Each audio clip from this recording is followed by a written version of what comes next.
It's because they both are human beings. Yeah. They both are understanding each other's problem. और अभी तो आधा drama हुआ है, अभी तो आपको नहीं पता कि आगे जाके वो आगे कहाँ जाके क्या पहुंचेगा, होगा? Exactly. अभी क्या तो ड्रामा होगा, खत्म नहीं अभी तो हुआ. ड्रामा चल So we रहा can't है. take a judgment call. So we can't take a judgment call.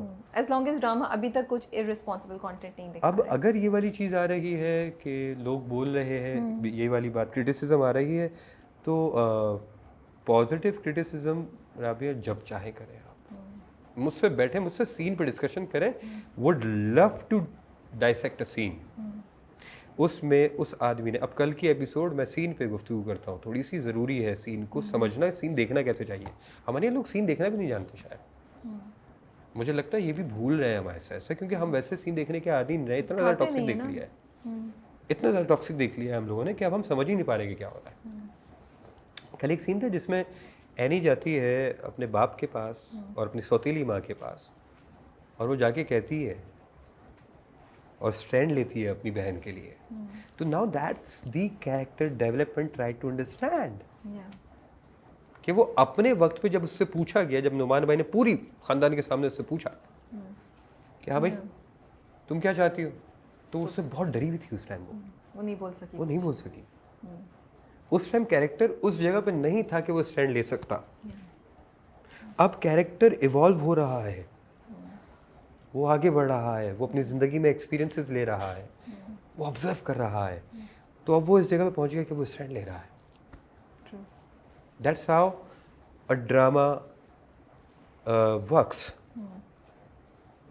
Early judgement नहीं पास करें प्लीज़, खुदा के लिए, और वो भी 2000-3000 कमेंट्स पे. Yeah. Please don't. बिल्कुल. Yeah. और वो एक और बहुत, मैं उस क्रिटिसिज्म पे भी आना चाहूँगा कि ये आप क्या बच्चों का रोमांस दिखा रहे हैं. मैं कोई बच्चों का रोमांस नहीं दिखा. Drama is life minus unnecessary details. Try to understand. Drama किसी अलग दुनिया की नहीं होती कहानी भाई. ड्रामा आपके माशरे का है. आपके माशरे के अंदर 12-15 साल की उम्र में अफेयर्स हो रहे हैं. बिल्कुल.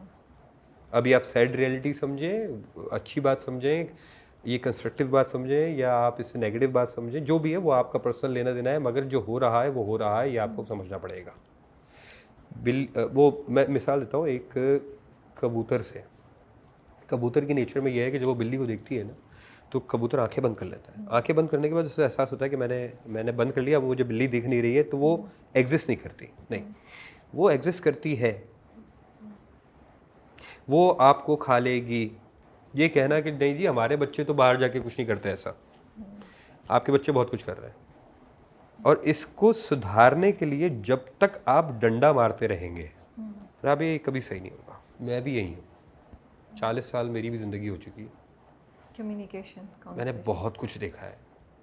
मैंने वो घर भी देखे हैं जहाँ कम्युनिकेशन गैप है, और मैंने वो घर भी देखे हैं जहाँ कम्युनिकेशन है, और उन दोनों के असरात भी देखे हैं.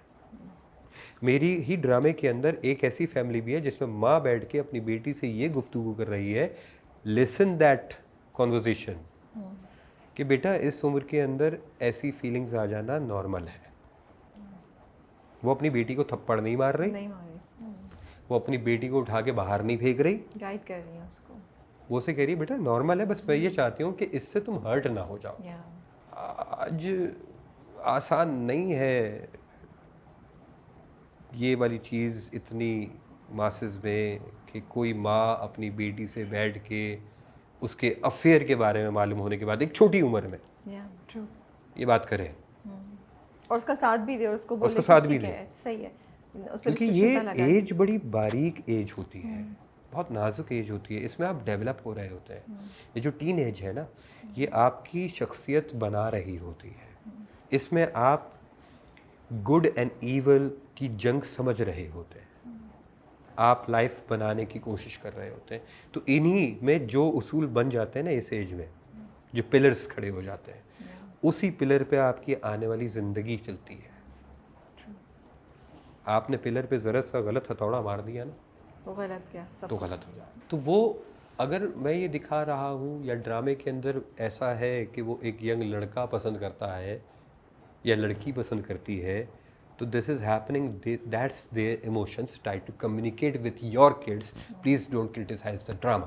अल्लामा इकबाल का ना एक शेर है, आपका कौमी शायर है ना, अल्लामा इकबाल बहुत बड़े फ़लसफ़ी हैं, डॉक्टर अल्लामा, अल्लामा का मतलब होता है इल्म रखने वाला, अल्लामा इकबाल है वो। तो भाई मेरी बात ना मानो, उनकी बात मान लो। अल्लामा इकबाल कहते हैं खिरद को ग़ुलामी से आज़ाद कर। अब खिरद जो है अक्ल है, अब अक्ल के बारे में बात हो रही है कि खिरद को ग़ुलामी से आज़ाद करें, यानी अक्ल को ग़ुलामी के सेक्शन में हमने डाला हुआ है, उससे आज़ाद करें। कैसे आज़ाद करें भाई? जवानों को पीरों का उस्ताद कर, खिरद को ग़ुलामी से आज़ाद कर, जवानों को पीरों का उस्ताद कर। पीर उर्दू में कहते हैं बुज़ुर्ग को, पीर ये वो जाली पीर नहीं, तावीज़ गंडे वाले, बुज़ुर्ग। तो क्यों अल्लामा इकबाल बुज़ुर्गी में, एक ऐसी एज में जिसमें वो खुद बुज़ुर्ग हैं, वो ये बात क्यों कर रहे हैं कि जवानों को उस्ताद करो? नौजवान नस्ल हमारी बहुत इंपॉर्टेंट है और शार्प भी है माशाल्लाह, और वो शार्प है, आपको उनसे सीखना पड़ेगा, आपको उन्हें अहमियत देनी पड़ेगी। मैं रस्म व रिवाज के ख़िलाफ़ नहीं हूँ, मैं खुद एक ऐसे घराने में पला हूँ जहाँ पे रस्म व रिवाज है। मेरा कहना यह है कि रस्म व रिवाज को रखिए। मैं आज भी उस स्कूल ऑफ थॉट का मानने वाला हूँ कि अगर कोई खातून यहाँ दरवाजे से बाहर जा रही होंगी तो मैं आगे बढ़ के दरवाज़ा खोलूँगा। It's not about the equality thing कि जेंडर बायस हो जाऊँ और मैं कहूँगा यार इक्वल है सब, खुद ही खोल लो, खुद ही खोल लो। नहीं भाई, मुझे सिखाया गया है कि एक औरत का एहतराम करना है, मेरे घर में सिखाया गया है, ये बहुत अच्छी चीज़ है। मेरे ही घर में मैं जब नापा पढ़ने के लिए गया तो एक रिवायत, अगेन रिवाज, हमारे घर में जो काम करने के लिए खातून आती थी वो क्रिश्चियन थी। अक्सर घरों में आते हैं लोग मुख्तलिफ, तो उनका गिलास अलग करके रख दिया जाता था। मैं अपने घर की कहानी सुना रहा हूँ, दूसरे घर की कहानी नहीं है ये। तो एक दिन मैं बैठा हुआ था, मैंने अम्मा से बोला, मैंने कहा अम्मा उनका गिलास आप क्यों अलग रखती हैं? अब बेटा क्रिश्चियन है वो। मैंने कहा तो क्या वो इंसान नहीं है? तो क्रिश्चियन तो क्या हो गया, क्या वो इंसान नहीं है? और क्रिश्चियन तो अहले किताब है, अगर मज़हब की नज़र से भी देखें तो वो तो हमारे भाई हैं, बहनें हैं, हमारे सब क्लोज हैं, तो उसमें वो इंसान भी है as a human being. Humanity तो यही बोलेगी कि दूसरे ये कि मैंने तो कभी ये बात नहीं सुनी अम्मा कि रसूल खुदा सल्लल्लाहु अलैहि वसल्लम के पास कोई आया हो और वो क्रिश्चियन हो या वो बेदीन हो, वो बुत परस्त हो, तो आपने तो दावत ज़ुलशीरा की थी सबसे पहली, इस्लाम की दावत 3 दिन तक चली थी, सबको बेसिक किताबों में पढ़ाया जाता है। तो उसमें क्या सब मुसलमान आए थे? उसमें सब बुत परस्त आए थे भाई, उसमें सारे बेदीन लोग आए थे और रसूल उनके साथ बैठ के निवाला तोड़ रहे हैं।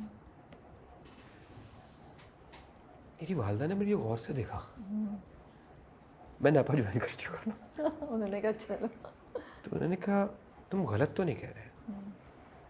और वो चीज़ हमारे यहाँ बदल गई जो बरसों से चली आ रही थी, क्योंकि मैं बचपन से देखता आ रहा था। ये प्रैक्टिस सिर्फ अपनी या नहीं, बहुत सारे और लोगों के अंदर भी, तो वो हमने चेंज की।